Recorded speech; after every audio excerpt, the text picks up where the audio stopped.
Hello and welcome to the power education. Power education के YouTube channel पर आप लोग का बहुत बहुत स्वागत है। इस चैनल के माध्यम से आज हम लोग अपना एक नया सेशन स्टार्ट करेंगे और इस सेशन में हमारा इंटरमीडिएट के बच्चों के लिए स्पेशल है आ गया ब्रह्मास्त्र, जिसका हमने आज से पहले वीडियो के अनुसार हमने अनाउंसमेंट किया था कि हम लोग एक एक चैप्टर स्टार्टिंग से इंपॉर्टेंट डेरिवेशन स्टार्ट करेंगे। तो आज हम लोग का पहला चैप्टर है कूलाम का नियम तथा वैद्युत क्षेत्र। तो बच्चा लोग, अगर आप इस चैनल पर नए हैं तो चैनल को सब्सक्राइब कर लीजिए और बेल आइकन को प्रेस कर लीजिए, जिससे कि आपको आने वाले हर एक वीडियो का नोटिफिकेशन मिल जाए। तो चलिए हम लोग चलते हैं अपने पहले क्वेश्चन की ओर। इंपॉर्टेंट क्वेश्चन करेंगे जो एग्जाम में बेहद आपको बढ़िया से बढ़िया नंबर दिलाएंगे और आपके एग्जाम में आने वाले क्वेश्चन रहेंगे। तो कूलाम का नियम तथा वैद्युत क्षेत्र ये हमारा फर्स्ट चैप्टर है क्लास 12 फिजिक्स का। तो सबसे पहले हम लोग यहाँ पर स्टार्ट करने वाले हैं कूलाम का नियम क्या होता है। कूलाम का नियम क्या होता है, तो बच्चा लोग यहाँ सबसे पहले हम लोग क्या पढ़ेंगे, कूलाम का नियम। कूलाम का नियम, तो कूलाम के नियम में हमें आवश्यकता किसकी पड़ती है। कूलाम के नियम में बताया गया है कि अगर हमारे पास दो बिंदु आवेश हैं, एक हमने मान लिया Q1 और दूसरा हमने क्या मान लिया Q2, और इनके बीच की दूरी हमने क्या मान लिया R। इनके बीच की दूरी क्या मान लिया हमने R। अगर हमारे पास दो बिंदु आवेश हैं, इनके बीच की दूरी R है, तो इन आवेशों के मध्य एक आकर्षण अथवा प्रतिकर्षण बल लगता है और वह बल इन दोनों आवेशों के गुणनफल के अनुक्रमानुपाती तथा बीच की दूरी के वर्ग के व्युत्क्रमानुपाती होता है बच्चा। तो यहां से हम लोग क्या बोल सकते हैं, according to the Coulomb's law हम लोग बोल सकते हैं कि दो स्थिर बिंदु आवेशों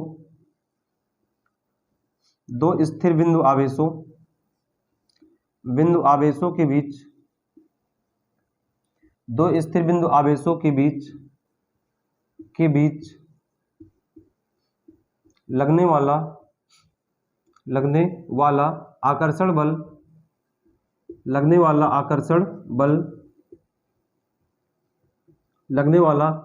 बल दोनों आवेशों के गुणनफल के अनुक्रमानुपाती, दोनों आवेशों के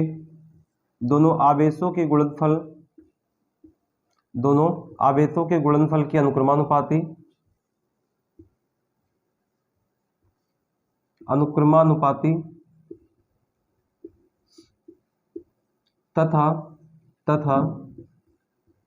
बीच की दूरी के वर्ग के व्युत्क्रमानुपाती होता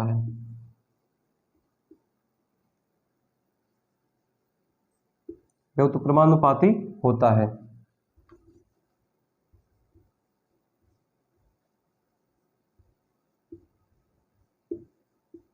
व्युत्क्रमानुपाती होता है।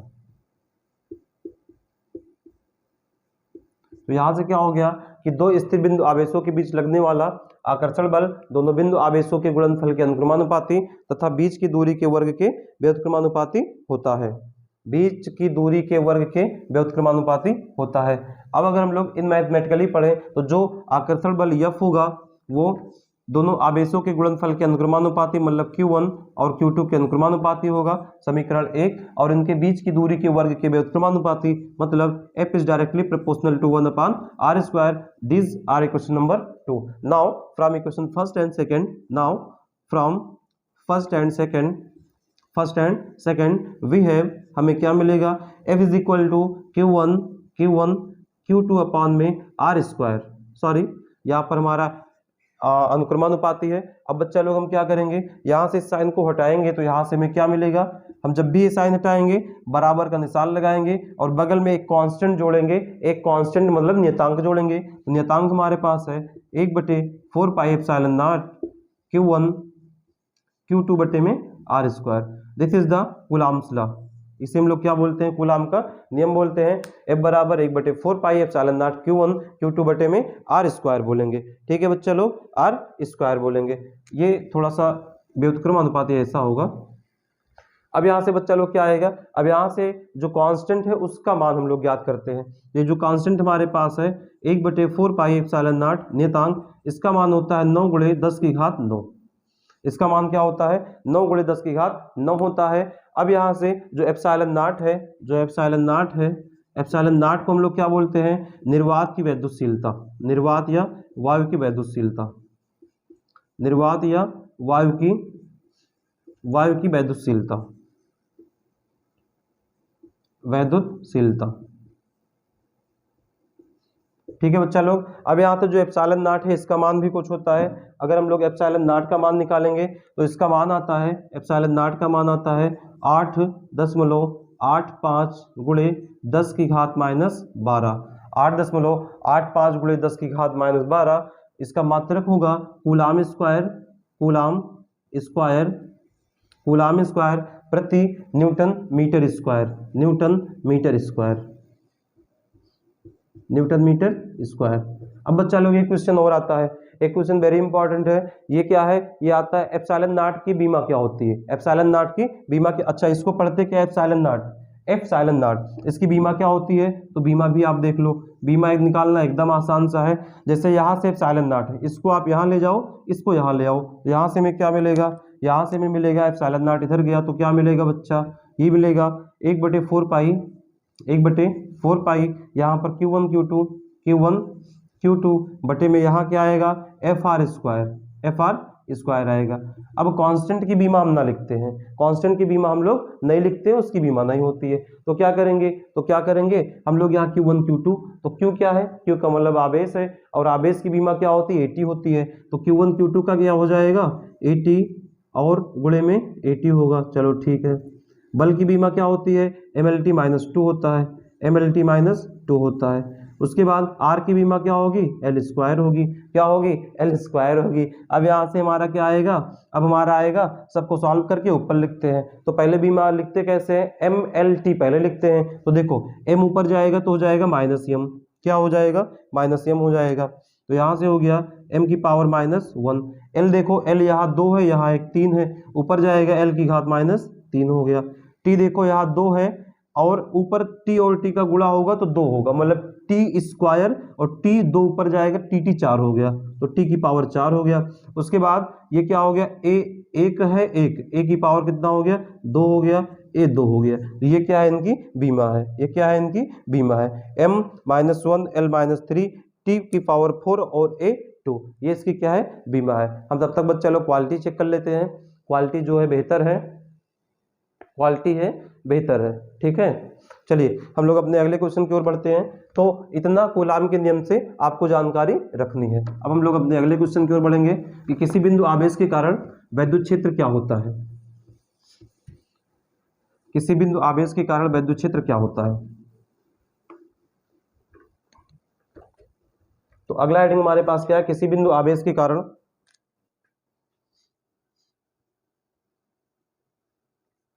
किसी बिंदु आवेश के कारण, आवेश के कारण वैद्युत क्षेत्र, कारण वैद्युत क्षेत्र, वैद्युत क्षेत्र। तो किसी बिंदु आवेश के कारण वैद्युत क्षेत्र क्या होगा बच्चा लोग, हम मान लेते हैं कि हमारे पास कोई बिंदु O है और जिस पर एक +Q आवेश है, जिस पर एक +Q आवेश है। माना इस बिंदु O से R मीटर की दूरी पर एक बिंदु P है, एक बिंदु P है जिस पर हमें वैद्युत क्षेत्र ज्ञात करना है, जिस पर हमें वैद्युत क्षेत्र ज्ञात करना है। तो बच्चा लोग जिस पॉइंट पे हमें वैद्युत क्षेत्र ज्ञात करना होता है वहां पर हम लोग एक परीक्षण आवेश लाते हैं। परीक्षण आवेश का मतलब क्या होगा, टेस्टिंग चार्ज, वो हमेशा धनात्मक होता है, वो हमेशा क्या होगा धनात्मक होता है। तो यहाँ सबसे पहले हम क्या रख देंगे, एक टेस्टिंग चार्ज Q0। तो अब देखो ये हमेशा धनात्मक होगा, क्या होगा धनात्मक होगा। तो ये प्लस है, ये प्लस है, प्लस प्लस एक दूसरे को क्या करते हैं प्रतिकर्षित करते हैं, मतलब यहाँ जो वैद्युत क्षेत्र की दिशा होगी ई हो जाएगी बाहर की ओर। तो सबसे पहले हम लोग यहाँ पर क्या लिखते हैं, सबसे पहले माना होना थोड़ा हम बोल देते हैं, आप लोग लिख लेना। माना एक +Q आवेश है जो किसी बिंदु O पर रखा गया है। माना O, बिंदु O से R मीटर की दूरी पर या R दूरी पर एक बिंदु P है जिस पर हमें वैद्युत क्षेत्र की तीव्रता ज्ञात करना है। तो क्या करेंगे, जिस बिंदु पर हमें तीव्रता ज्ञात करना होता है वहां हम लोग एक टेस्टिंग चार्ज रखेंगे, धन परीक्षण धन परीक्षण आवेश रखेंगे एक हम लोग क्या रखेंगे, धन परीक्षण आवेश रखेंगे। तो सबसे पहले हम यहाँ से इसकी डायरेक्शन फाइंड करेंगे। तो ये प्लस है, ये प्लस है, बाहर की ओर जाएगा। तो यहाँ सबसे पहले क्या लिखते हैं, प्लस क्यू आवेश के कारण क्यू नॉट आवेश के कारण वैद्युत क्षेत्र की तीव्रता, या क्यू नॉट आवेश के कारण लगने वाला बल। यहां पर क्या लिखेंगे, क्यू नॉट आवेश के कारण, क्यू नॉट आवेश के कारण का मतलब क्या हो गया, एक आवेश ये है, एक आवेश ये है। अब अभी कूलाम चाचा ने बताया कि अगर हमारे पास दो आवेश है तो उनके बीच में क्या लगेगा, एक बल लगेगा, एक क्या लगेगा, बल लगेगा। तो उसी बल को हम निकालेंगे, प्लस क्यू आवेश के कारण लगने वाला बल। अब ये बल जो होता है या तो आकर्षण होता है या प्रतिकर्षण होता है। तो यहां से बराबर क्या आएगा, 1/4 pi epsilon not Q not, दोनों आवेश का गुणनफल बटे बीच की दूरी r की दूरी, समीकरण नंबर 1 हो गया बच्चा, समीकरण नंबर 1 हो गया। अब क्या करेंगे, अब हम लोग एक फार्मूला जानते हैं। एक फार्मूला जानते हैं कि अगर हमारे पास वैद्युत क्षेत्र की तीव्रता P है, वैद्युत क्षेत्र की तीव्रता क्या है, P है। यदि वैद्युत क्षेत्र की तीव्रता क्या हो, P हो, तो हम लोग क्या निकालेंगे, यदि बिंदु P पर वैद्युत क्षेत्र की तीव्रता E हो, वैद्युत क्षेत्र की तीव्रता क्या हो, E हो, तीव्रता E हो तो यहां से हम लोग एक फार्मूला जानते हैं, E बराबर F बटे क्यू नॉट। तो यहां से बच्चा लोग क्या हो जाएगा, यहां से हम लोग F का मान उठा के यहां रखेंगे तो आएगा 1/4 पाई एप्सिलॉन नॉट और क्यू नॉट बटे में r², और भागे में क्या है, क्यू नॉट है। क्यू नॉट से क्यू नॉट कट गया तो यहाँ से E बराबर क्या मिल गया, 1/4 पाई एप्सिलॉन नॉट क्यू बटे में r²। तो बच्चा लोग ये जो हमने निकाला है, ये हमारा जो व्यंजक आया है, एक्सप्रेशन आया है, E बराबर 1/4 पाई एप्सिलॉन नॉट क्यू बटे r², ये किसके लिए है, ये किसी बिंदु आवेश के कारण वैद्युत क्षेत्र है, और ये निर्वात या वायु के लिए है। अगर हम किसी माध्यम के लिए निकालें तो यहाँ पर क्या हो जाएगा कि यदि माध्यम के लिए लोग हम लोग क्या करते हैं कि एप्सिलॉन नॉट के बगल में के से गुणा करवा दें। यहाँ से ही बराबर क्या आएगा, 1/4 पाई एप्सिलॉन नॉट के और क्यू बटे में r²। तो ये हमारा इसका एक्सप्रेशन हो जाएगा बच्चा लोग, ठीक है। तो चलिए हम लोग अगला करते हैं, अगला क्वेश्चन करते हैं। अगला क्वेश्चन क्या है मेरे, चलिए बच्चों अगला क्वेश्चन हमारे पास क्या है, अगला क्वेश्चन हमारे पास है कि वैद्युत द्विध्रुव के कारण अक्षीय स्थिति में वैद्युत क्षेत्र की तीव्रता, वैद्युत द्विध्रुव के कारण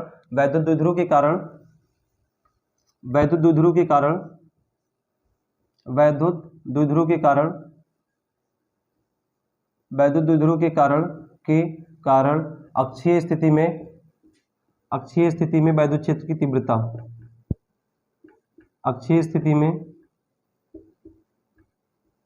स्थिति में वैद्युत क्षेत्र की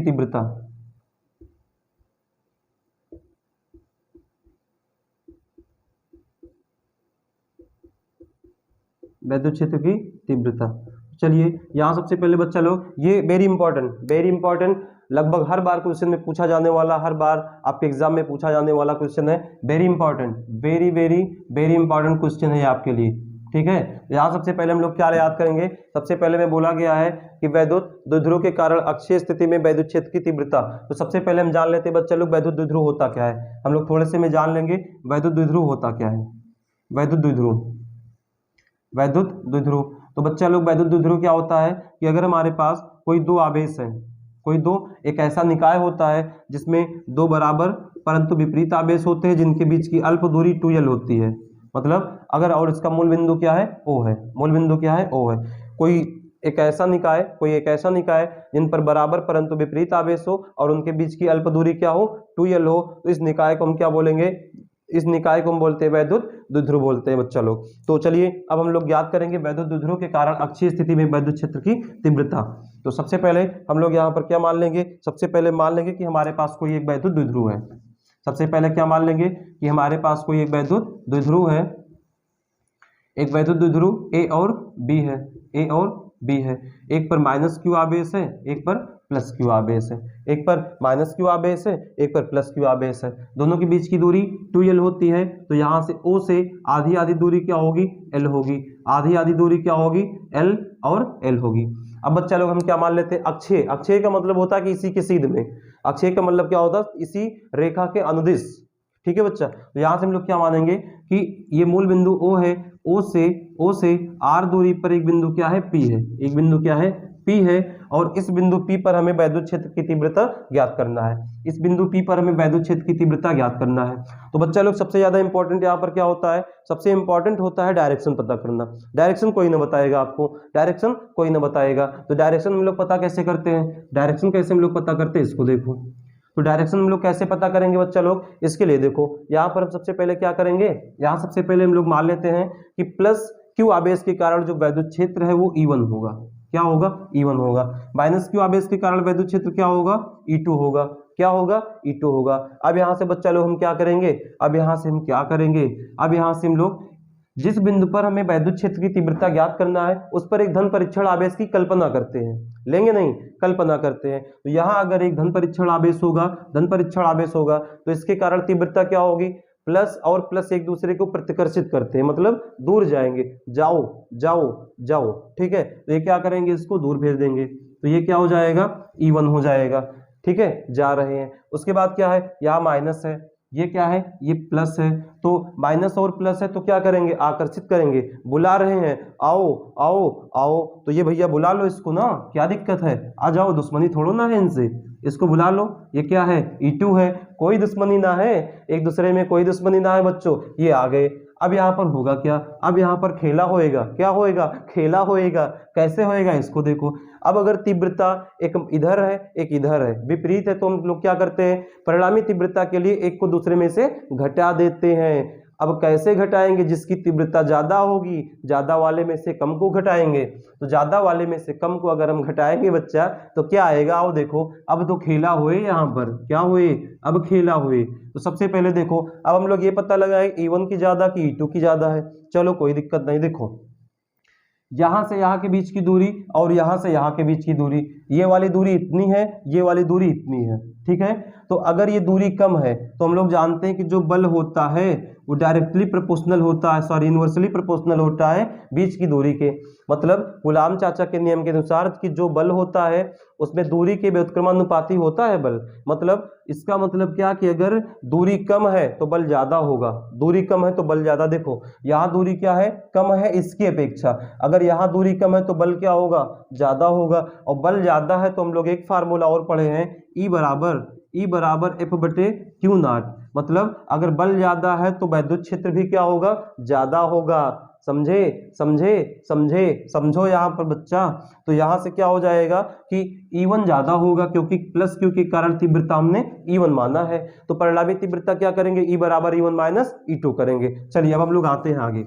अब सबसे पहले अगर हम लोग इस आवेश के कारण दूरी निकाल लें, यहां तक की देखो, ये यहां से टोटल दूरी क्या है, R है, टोटल दूरी यहां तक निकालेंगे बिंदु P तक, ये टोटल दूरी R है। इतनी दूरी क्या है, इतनी दूरी हमने L माना है, तो ये दूरी क्या हो जाएगी, R माइनस L हो जाएगी, R माइनस L हो जाएगी। यहां से देखो, यहां से दूरी निकालोगे क्या आएगा बच्चा लोग, देखो इतनी दूरी R है, इतनी दूरी L है, पूरी दूरी क्या होगी, जोड़ लेंगे, R प्लस L होगी। ठीक, अब सबसे पहले इसमें माना लिखना है कुछ, तो माना में आप क्या लिखेंगे, माना में लिख लेंगे, माना एक द्विध्रुव AB है जिन पर बराबर परंतु विपरीत आवेश है, जिनके बीच की अल्प दूरी 2L है। ठीक है, माना द्विध्रुव के मूल बिंदु O से R मीटर की दूरी पर एक बिंदु P है जिस पर हमें वैद्युत क्षेत्र की तीव्रता ज्ञात करना है। अब क्या लिखेंगे कि प्लस, माना प्लस क्यू के कारण वैद्युत क्षेत्र की तीव्रता E1 तथा माइनस क्यू के कारण, माइनस क्यू आवेश के कारण वैद्युत क्षेत्र की तीव्रता क्या है, E2 है। माइनस क्यू आवेश के कारण वैद्युत क्षेत्र की तीव्रता क्या है, E2 है। अब हम लोग यहां पर लिखेंगे सबसे पहले कि प्लस क्यू के कारण वैद्युत क्षेत्र की तीव्रता,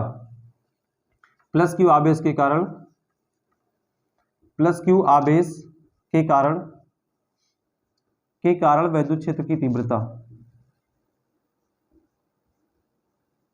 के कारण वैद्युत क्षेत्र की तीव्रता। तो वैद्युत क्षेत्र की तीव्रता क्या है बच्चा, हमने E1 माना है, तो E1 बराबर 1/4 पाई एप्सिलॉन नॉट Q बटे में। अब यहां से दूरी क्या है, R माइनस L, तो R माइनस L का होल स्क्वायर होगा, समीकरण नंबर 1। अब दूसरा क्या होगा, माइनस क्यू आवेश के कारण, माइनस क्यू आवेश के कारण वैद्युत क्षेत्र की तीव्रता, वैद्युत क्षेत्र की तीव्रता।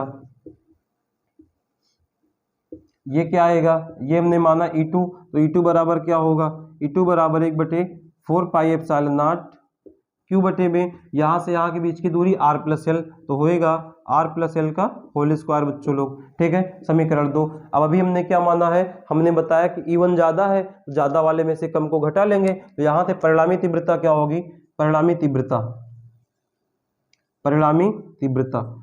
तीव्रता क्या होगी बच्चा लोग बिंदु P पर, ये आपका होगा E बराबर E1 माइनस E2, E बराबर E1 माइनस E2 होएगा। अब देखो दोनों में इतना कॉमन है, दोनों में इतना और Q भी कॉमन, तो सब बाहर कर लेते हैं, तो यहाँ से आएगा 1/4 pi epsilon not, Q common है तो यहाँ से बच्चा लोग क्या बचा है, 1/1 R माइनस एल का होल स्क्वायर, माइनस में ये क्या बचा है 1/R प्लस एल का होल स्क्वायर। अब बच्चा लोग इसका क्या करेंगे, सिंपल सा लासा लेंगे, तो क्या आएगा, ये आएगा E बराबर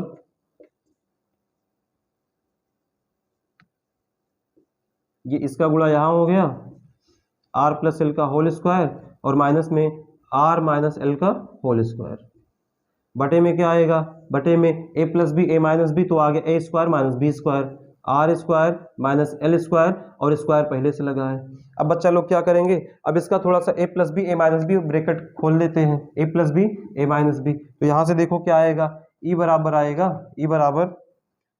1/4 पाई एप्सिलॉन नॉट क्यू, यहाँ से बच्चा देखो लगाएंगे a square plus b square, तो आएगा R square plus L square plus 2LR, तो यहाँ से आएगा R square plus L square plus 2LR। देखो यहाँ लगाएंगे a minus b whole square, तो आगे चिन्ह माइनस है, तो यहाँ माइनस वाला हो जाएगा 2ab, जो माइनस का होगा प्लस में आ जाएगा, तो यहाँ से आएगा माइनस। इसको बच्चा लोग ना समझ में आए तो आप पहले आप ब्रैकेट खोल के उसके बाद माइनस चिन्ह से गुणा करवा देना, आ जाएगा। हम एक लाइन डायरेक्ट कर रहे हैं, तो यहाँ से आएगा R square minus L square और प्लस में 2LR, और बटे में यहाँ क्या मिला है, यहाँ मिला है R square minus L square का होल स्क्वायर। यहाँ से बच्चा लोग देखो R स्क्वायर कैंसिल हो गया, L से L हो गया, यहाँ से E बराबर मिला है 1/4 पाई एप्सिलॉन नॉट क्यू, और यहाँ से क्या मिला है, यहाँ से में क्या मिला है 2 और 2 4LR, और बटे में यहाँ देखो जो RL है, L की दूरी यहाँ हमने बताया अल्फ होती, बड़ी कम दूरी होती है, ये आपको दिखाया गया जिससे समझ में आए ज़्यादा। ठीक है, ये दूरी बड़ी कम है, तो R की अपेक्षा ये दूरी बहुत कम है, तो R स्क्वायर की अपेक्षा क्या हो जाएगा, और छोटा हो जाएगा, मतलब इसको हम लोग ऐसा लिख लेंगे, कि इसकी जो दूरी है वो 0 के बराबर हो जाएगी, L is less than two R, तो यहाँ से L स्क्वायर का मान क्या हो जाएगा, लगभग 0 के बराबर, तो यहाँ से में मिलेगा R स्क्वायर की घात 2। अब बच्चा लोग E बराबर क्या आएगा, E बराबर 1/4 पाई एप्सिलॉन नॉट, देखो एक R से एक R कट गया, अच्छा यहाँ देखो 2 है तो 4 को हम लिख सकते हैं 2, उसके बाद Q गुणे में 2L, 1 2 आगे आ गया, और उसके बाद R बटे में ये हो जाएगा R की घात 4। अब देखो अब E बराबर क्या होता है 1/4 पाई एप्सिलॉन नॉट, और यहाँ से यहाँ हमारे पास क्या है 2, और ये होता है Q इंटू 2L P होता है, और एक R से R कट गया तो क्या बचा, R की घात 3 बचा है बच्चा लोग। तो ये क्या हो जाएगा, ये हमारे पास फार्मूला हो जाएगा अक्षीय स्थिति में वैद्युत क्षेत्र की तीव्रता का। और अगर इसी किसी माध्यम के लिए निकालना है तो सिंपली क्या कर देंगे, एप्सिलॉन नॉट के बगल में कैसे गुणा करवा देंगे दोस्तों। ठीक है, उम्मीद करता हूँ क्वेश्चन बड़े आसान तरीके से बता रहा हूँ, आपको बढ़िया समझ में आ रहा होगा। और वीडियो अगर अच्छा लगे तो लाइक करें, सब्सक्राइब करें, शेयर करें। अब हम लोग एक और लास्ट क्वेश्चन इसमें क्या करते हैं, निरक्षीय स्थिति में वैद्युत क्षेत्र की तीव्रता, तो बच्चा लोग अब हम लोग क्या करेंगे, वैद्युत द्विध्रुव के कारण निरक्षीय स्थिति में वैद्युत क्षेत्र की तीव्रता। निरक्ष का मतलब क्या होता है बच्चा लोग, लंबवत। निरक्ष का मतलब क्या होता है, लंबवत होता है। जिन दोनों ख्याओं के बीच में 90 डिग्री का कोण बने तो बोला जाता है एक दूसरे के क्या है, लंबवत है, परपेंडिकुलर है। तो हम लोग इसको करेंगे। सबसे पहले हम क्या ले लेते हैं कि हमारे पास एक द्विध्रुव है, हमारे पास क्या है, द्विध्रुव है, एक हमारे पास द्विध्रुव ए बी है। ठीक है बच्चा लोग, एक वैद्युत द्विध्रुव क्या है, ए और बी है। अब फिर से क्या होगा, द्विध्रुव है तो इस पे बराबर परंतु विपरीत आवेश होंगे। तो एक पर हमने मान लिया माइनस क्यू आवेश है, एक पर हमने मान लिया प्लस क्यू आवेश है। इनके बीच की दूरी क्या होती है, 2L होती है। पूरी 2L है तो आधी क्या हो जाएगी, आधी L हो जाएगी। इससे पहले बच्चा लोग वहाँ तूफान भी हार जाता है, वहाँ तूफान भी हार जाता है जहाँ कश्तियाँ जिद पर होती है, जहाँ कश्तियाँ जिद पर होती है वहाँ तूफान भी हार जाता है। इसका मतलब यह हो गया बच्चा कि अगर आप जिद पर अपने अड़ गए, अगर आप जिद पर अड़ गए कि हमें पढ़ाई करना है, हमें पढ़ाई करना है और सिर्फ पढ़ाई करना है, तो उसके आगे कोई भी तूफान आपको अपने जज्बे को कम नहीं करने देगा, आपका जज्बा कम नहीं होगा, आपके हौसले जो हैं वो बुलंद रहेंगे और ऐसे होना चाहिए। हम लोग आते हैं अपने अगले क्वेश्चन की ओर। तो यहाँ पर हमारे पास क्या है कि एक द्विध्रुव ए बी है जिस पर बराबर परंतु विपरीत आवेश है और उनके बीच की दूरी क्या है 2l है। तो उनके बीच की दूरी क्या है 2l है। तो अब सबसे पहले हम लोग यहाँ पर क्या करेंगे बच्चा लोग, सबसे पहले मान लेते हैं कि इसके मूल बिंदु O से r मीटर की दूरी पर एक बिंदु P है जिस पर हमें वैद्युत क्षेत्र ज्ञात करना है। तो हमें जिस पे वैद्युत क्षेत्र ज्ञात करना है, अब क्या करते हैं, इन दोनों बिंदुओं को मिला देते हैं, आवेश से मिला देते हैं। उम्मीद करता हूँ हेडिंग हो गया होगा, इतना इरेज कर रहे हैं, ठीक है, हेडिंग शायद आप लगा लिए होंगे। तो ये वाला हमारा बिंदु क्या है P है।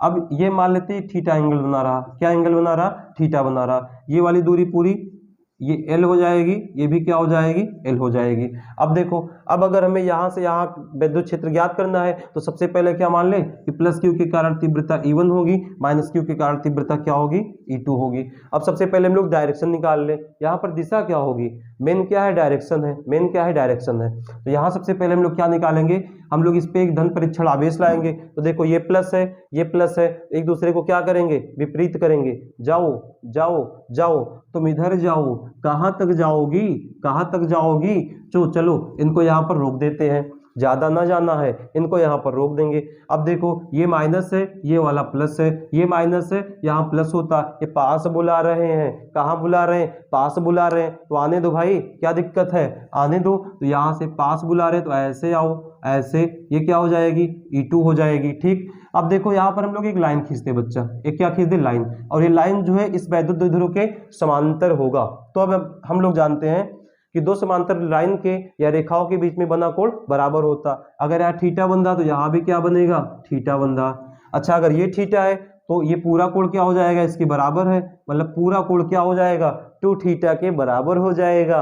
क्या हो जाएगा, 2 थीटा के बराबर हो जाएगा। चलो बच्चा लोग, अब सबसे पहले यहाँ क्या लिखेंगे, थोड़ा माना कहानी लिखना होता है। आपकी बोर्ड एग्जाम में ऐसे नंबर ना मिलने वाला है, ऐसे नंबर ना मिलने वाला, आपको कहानी भी लिखना है। क्या लिखेंगे, माना एक वैद्युत द्विध्रुव AB है जिस पर बराबर परंतु विपरीत आवेश है, इनके बीच की अल्प दूरी 2l है। माना द्विध्रुव के लंब अर्धक से r मीटर की दूरी पर एक बिंदु P है जिस पर हमें वैद्युत क्षेत्र की तीव्रता ज्ञात करनी है। जिस पर हमें क्या ज्ञात करना है, यहाँ हमें ज्ञात करना है वैद्युत क्षेत्र की तीव्रता क्या होएगी। तो आप सबसे पहले क्या करेंगे, मान लेते हैं, माना प्लस क्यू आवेश के कारण वैद्युत क्षेत्र की तीव्रता E1 तथा माइनस क्यू आवेश के कारण वैद्युत क्षेत्र की तीव्रता E2 है। क्या है, E2 है।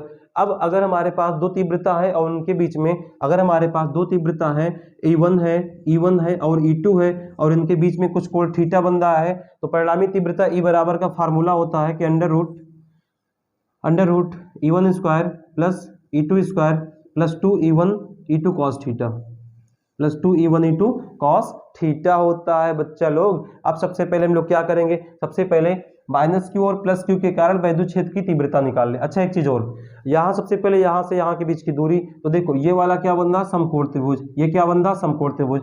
समकोण त्रिभुज में ये वाला कर्ण है, तो कर्ण जो होता है आधार और लंब के वर्ग के योगफल के बराबर होता है। ये दूरी हमारी क्या आएगी, R square plus L square आएगा, ठीक। और जो दूरी ये है वही दूरी ये भी हो जाएगी। तो सबसे पहले हम लोग क्या करेंगे बच्चा लोग, सबसे पहले करेंगे कि प्लस क्यू आवेश प्लस क्यू व माइनस क्यू आवेश के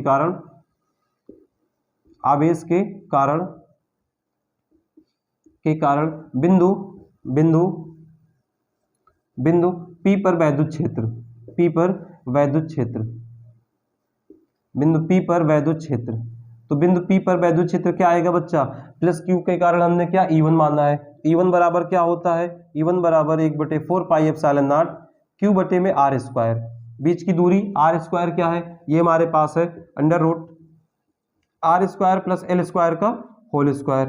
अब दूसरा क्या है, दूसरा हमने माइनस के कारण E2 माना है, तो E2 बराबर क्या हो जाएगा, 1/4 पाई एप्सिलॉन नॉट क्यू बटे में, अब फिर से बीच की दूरी क्या है, जो दूरी ये है वही दूरी ये है, मतलब दोनों आपस में क्या है, बराबर है। तो यहाँ भी क्या हो जाएगा, यहाँ हो जाएगा R square plus L square under root में पूरे का होल स्क्वायर। अब क्या करेंगे, बिंदु P पर परिणामी तीव्रता निकालेंगे। तो बिंदु P पर परिणामी तीव्रता, तो परिणामी तीव्रता क्या आएगी भाई लोग, परिणामी तीव्रता आएगी E बराबर under root E1 square plus में E2 स्क्वायर और प्लस में 2E1 E2 cos theta, E1 E2 cos theta आएगा। अब E1 E2 कॉस थीटा अगर आ गया मेरे पास आ गया है E1 E2 कॉस थीटा, तो हम लोग यहाँ, अच्छा देखो ये E1 बराबर E2 दोनों बराबर है, तो हम लोग यहाँ से पूरा पंचौरा लिखने के बजाय इसको x मान लेते हैं। मानने में क्या जाता है, कुछ ना जाता है, तो यहाँ से हम लोग ऐसे थोड़ा सा मान लेंगे, E1 बराबर E2 बराबर में x मान लिया हमने। तो जहाँ जहाँ E1 E2 वहाँ क्या रख दें, x रख दें। अच्छा एक चीज़ और देखो, थीटा ये पूरा कोण है, तो अभी हमने बताया था पूरा कोण वह कितना बनेगा, पूरा कोण हमारा क्या बनेगा, 2 थीटा बनेगा। तो थीटा की जगह क्या रखेंगे बच्चा लोग, 2 थीटा। चलो यहाँ पर वैल्यू पुट किया जाए, E बराबर क्या आएगा, अंडर रूट E1 का मतलब एक्स स्क्वायर, E2 का मतलब एक्स स्क्वायर, फिर प्लस में 2E1 E2 एक्स गुणे एक्स, कॉस थीटा की जगह क्या रख दें, 2 थीटा रख दें वहां से। तो अब यहाँ से हमारे पास E बराबर क्या आएगा, E बराबर अंडर रूट, देखो x और x जोड़ेंगे 2x स्क्वायर प्लस में x का गुणा क्या आएगा, अच्छा यहाँ पर होता है 2 भी रहेगा, ये 2 आगे रहेगा बच्चा, तो यहाँ से 2 आगे रहेगा, x और x का गुणा x स्क्वायर और cos 2 थीटा। अब इसको हमें सिंप्लीफाई करना है, बाकी कुछ है नहीं, तो आसान सा रह गया हमारे बीच में अब ये। तो चलिए इसको सिंप्लीफाई कर लेते हैं, अपना क्या जाता है, चलो सिंप्लीफाई करेंगे तो यहाँ से क्या आएगा, E बराबर देखो 2x स्क्वायर यहाँ से कॉमन करेंगे, क्या करेंगे, 2x स्क्वायर कॉमन करेंगे, 2x स्क्वायर कॉमन कर लिया, तो यहाँ से बच्चा क्या मिला, 1 बचा है, और यहाँ से क्या बचेगा, cos 2 थीटा बचेगा, cos 2 थीटा बचेगा। अब यहाँ से क्या करेंगे, E बराबर 2x स्क्वायर 1 प्लस, अब यहाँ से cos 2 थीटा का एक फार्मूला होता है कि 2 cos स्क्वायर थीटा माइनस 1, तो यहाँ हम लोग क्या फॉर्म करा देंगे, 2 cos स्क्वायर थीटा माइनस 1 और 1 कैंसिल आउट हो गया, तो यहाँ से E बराबर क्या बचा है, E बराबर बचा है 2 दूना 4 एक्स स्क्वायर और cos स्क्वायर थीटा। अब देखो बच्चा लोग इसका वर्गमूल निकालेंगे, क्या आएगा, 4 का वर्गमूल 2, एक्स स्क्वायर का x, cos स्क्वायर थीटा का cos थीटा आ गया।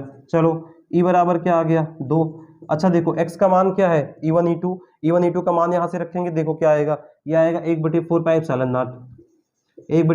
एप्सिलॉन नॉट क्यू बटे में। अब देखो यहाँ क्या है, अंडर रूट की पावर 2, अच्छा इसको अगर सॉल्व करेंगे, अंडर रूट का मतलब होता है 1/2, घात में 1/2 से 2 कट गया तो क्या बचेगा, R square plus L square, क्या बचेगा, R square plus L square बचेगा। और उसके बाद में cos थीटा देखो, cos थीटा यहाँ, cos थीटा बराबर क्या होता है, आधार बटे कर्ण, तो आधार क्या है, एल है, कर्ण क्या है, ये वाला है, तो यहाँ से क्या लिख देंगे, एल बटे में under root R square plus L square, L बटे में under root R square plus में एल स्क्वायर। अब बच्चा लोग हम कहाँ लिख दें, इसको थोड़ा सा इरेज करते हैं, इसको आप नोट कर लेना। अब यहाँ से हमारे पास क्या आएगा, अब यहाँ से मेरे पास आएगा, देखो यहाँ से क्या आएगा, ई बराबर, थोड़ा इसको एडजस्ट करते हैं, 1/4 पाई एप्सिलॉन नॉट, ठीक। इसको देखो 2 QL को इकट्ठा रखते हैं, मतलब ऐसे Q × 2L, ठीक, Q अकेला कर दिया, 2 को L के साथ। यहाँ देखो इसकी घात 1 है और इसकी घात क्या है, 1/2 है, इसकी घात क्या है, 1/2 है। अब हम लोग जानते हैं कि आधार समान होने पर गुणा होने पर घातें जुड़ती है, आधार समान होने पर गुणा होने पर घातें जुड़ेगी, तो 1 में 1/2 जोड़ेंगे तो आएगा 3/2, कितना आएगा, ये आपका आएगा R square plus L square की घात 3/2 आ गया। अब देखो अब यहाँ से क्या होता है, ई बराबर 4 पाई एप्सिलॉन नॉट, यहाँ से Q × 2L किसके बराबर होता है, P के, Q × 2L किसके बराबर होता है, P के, तो यहाँ हमने P रख दिया। अब बटे में देखो एल स्क्वायर यहाँ भी क्या होगा, छोटा होगा, एल का मान जो है बहुत छोटा है आर की अपेक्षा, तो एल स्क्वायर का मान हम 0 ले लेंगे, तो क्या बचेगा, आर स्क्वायर की घात 3/2। अब देखो 2 से 2 कट गया, तो यहाँ से क्या बचा, यहाँ से बचा 1/4 पाई एप्सिलॉन नॉट P बटे में आर की घात 3। ये बच्चा लोग क्या है, ये निरक्षीय स्थिति में वैद्युत क्षेत्र की तीव्रता का फार्मूला है। उम्मीद करता हूँ बड़े आसान भाषा में हमने आपको समझा दिया है। वीडियो अच्छा लगे तो शेयर जरूर करें, लाइक करें और सब्सक्राइब करें, और चैनल पर नए हैं तो बेल आइकन जरूर प्रेस करें। चलिए अब इसको अगर हम लोग ऐसे लिख दें किसी माध्यम के लिए, किसी माध्यम के लिए, तो किसी माध्यम के लिए क्या आएगा, किसी माध्यम के लिए, तो किसी माध्यम के लिए बच्चा लोग आएगा, किसी माध्यम के लिए हो जाएगा E बराबर 1/4 पाई एप्सिलॉन नॉट के इंटू में P बटे में R क्यूब, P बटे में R क्यूब, P बटे में R क्यूब। तो बच्चा लोग आप इसका तुरंत ही नोट्स बनाना स्टार्ट कर दीजिए, मतलब जैसे जैसे आपको बताया जाए आप उसको लिखिए और नोट्स बनाना स्टार्ट कर दीजिए। स्क्रीनशॉट लेकर रखेंगे तो आपका स्क्रीनशॉट में ही पड़ा रहेगा।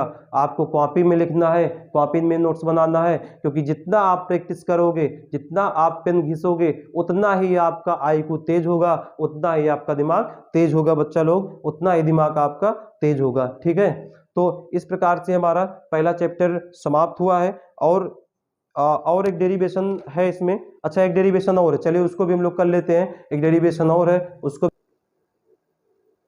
तो बच्चा लोग हमारे पास क्या है, एक समान बाह्य वैद्युत क्षेत्र में वैद्युत द्विध्रुव पर लगने वाला बल युग्म का आघूर्ण। तो इसके लिए सबसे पहले हम क्या करेंगे, प्रत्यानयन बल युग्म लगाते हैं। तो प्रत्यानयन बल युग्म क्या होता है कि किसी वैद्युत द्विध्रुव को एक समान वैद्युत क्षेत्र में रखते हैं तो उस पर एक बल युग्म का आघूर्ण कार्य करता है, जिसे हम लोग क्या बोलते हैं, प्रत्यानयन बल युग्म का आघूर्ण। अब इसके बाद हमें एक डेरिवेशन करना है, वेरी इंपॉर्टेंट डेरिवेशन ये भी है, बहुत बारी पूछा गया है, बहुत बार ये एग्जाम में पूछा गया है। तो सबसे पहले हम लोग क्या मान लेते हैं कि माना एक समान वैद्युत क्षेत्र E है, माना एक समान वैद्युत क्षेत्र E है जिस पर एक द्विध्रुव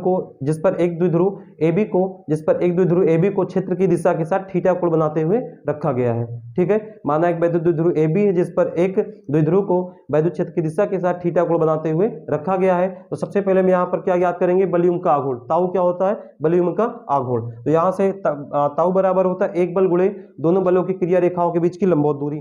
तो एक बल, जब कोई हमारे पास, जैसे ये हमारे पास कोई क्या है, ये हमारे पास द्विध्रुव है, इस पर दो बल कार्य करेगा, एक बल इधर लगेगा, एक बल ऐसे ऊपर लगेगा, एक बल ऐसे नीचे लगेगा, तब ये किसी अक्ष के परितः घूमेगा, है ना। एक बल ऊपर लग रहा है, एक बल ऐसे नीचे लग रहा है, तब ये क्या होगा, किसी अक्ष के परितः घूमेगा। तो वही सिस्टम इसमें है, एक बल इधर लग रहा, एक बल इधर लग रहा, अब ये ऐसे घूमेगा, ऐसे घूमेगा। तो यहां पर क्या होगा, यहां पर सबसे पहले क्या होगा कि ताऊ बराबर फार्मूला होता है एक बल गुणे दोनों बलों की क्रिया रेखाओं के बीच की दूरी। तो क्रिया रेखा के बीच की दूरी मतलब ये होता है, ये कैसे निकालेंगे, तो ये देखो हमारे पास एक त्रिभुज बंधा है ABC में, यहाँ थीटा बराबर है। तो सबसे पहले अगर हम लोग ये वाला कर्ण है तो यहाँ अगर हम लोग साइन थीटा लगा दें, साइन थीटा बराबर क्या होता है, लंब का मतलब हो गया BC, लंब का मतलब हो गया BC, कर्ण AB तो लो बच्चा BC का मान हमें ज्ञात करना है, BC ज्ञात करना है, और AB क्या है 2L, तो BC बराबर क्या होगी, BC बराबर होगा 2L into sine theta, 2L into sine theta. तो यहाँ से ये वाली दूरी क्या आ जाएगी, आएगी 2L इंटू साइन थीटा, मतलब क्रिया रेखा की लंबवत दूरी क्या आ गई 2L साइन थीटा। तो यहाँ से हमने क्या लिख दिया, ताऊ बराबर एक बल F गुणे 2L साइन थीटा, F बराबर क्या होता है Q इंटू E, फार्मूला होता है Q इंटू E। अब यहाँ से हमने क्या कर दिया, Q और 2L को इकट्ठा कर दिया, E साइन थीटा को इकट्ठा कर दिया। अब Q इंटू 2L बराबर क्या होता है P, तो ताऊ बराबर क्या हो गया P साइन थीटा। इसको सदिश रूप में लिखेंगे तो वेक्टर ताऊ बराबर vector P cross vector E। अब इसके बाद आता है कि यहाँ से मैं वैद्युत द्विध्रुव आघूर्ण को डिफाइन करना है। सबसे पहले क्या करेंगे, बाई समीकरण 1 से। अब समीकरण 1 से हम लोग क्या करेंगे, अधिकतम बल आघूर्ण के लिए यहाँ पर अगर ये जो द्विध्रुव ऐसे रखा है, अभी कुछ कोण बना रहा, इसको हम सीधा रख दें, जब 90 का कोण बनाएगा तो यहाँ पर हमें क्या प्राप्त होगा, ताऊ मैक्स मतलब अधिकतम बल आघूर्ण प्राप्त होगा। तो यहाँ से थीटा बराबर 90 रख दिया तो अधिकतम बल आघूर्ण मतलब ताऊ मैक्सिमम, ताऊ मैक्स हो गया। ताऊ मैक्स बराबर क्या होगा PE, तो P बराबर क्या हो जाएगा, पक्षांतर होगा, ताऊ मैक्स बटे E होगा। अब E का मान हम लोग एक मान लेते हैं 1 न्यूटन पर मीटर, P किसके बराबर हो गया, ताऊ मैक्स के। अब इसको डिफाइन करेंगे, क्या बोलेंगे कि किसी वैद्युत द्विध्रुव का आघूर्ण, ये वाला क्या है, किसी वैद्युत द्विध्रुव का आघूर्ण उस बल युग्म के बराबर होता है जो वैद्युत द्विध्रुव को 1 न्यूटन प्रति मीटर के क्षेत्र में क्षेत्र की दिशा के कैसे रखा गया है, लंबवत रखने पर वैद्युत द्विध्रुव पर लगता है। ठीक है बच्चा, तो यहां से फिर से देख लो कि किसी वैद्युत द्विध्रुव का आघूर्ण उस बल युग्म के आघूर्ण के बराबर होता है, उस बल युग्म के आघूर्ण के बराबर होता है जो द्विध्रुव को 1 न्यूटन पर मीटर, ये देखो 1 न्यूटन पर मीटर क्षेत्र की एक समान दिशा में तथा क्षेत्र के लंबवत रखने पर द्विध्रुव पर प्राप्त होता है। तो इस प्रकार से हमारा पहला चैप्टर खल्लास हुआ और पहला चैप्टर खल्लास हुआ। अगले दिन हम लोग अगला वीडियो करेंगे। अगला दूसरा चैप्टर हमारा क्या है, गॉस की प्रमेय। वो भी हमारा इंपॉर्टेंट डेरिवेशंस को एक दिन में सॉल्व कर देंगे। और ऐसे ही आप प्यार और स्नेह बनाए रहिए, वीडियो को देखते रहें और चैनल को सब्सक्राइब कर लें। तब तक के लिए, अगले वीडियो के लिए जय हिंद।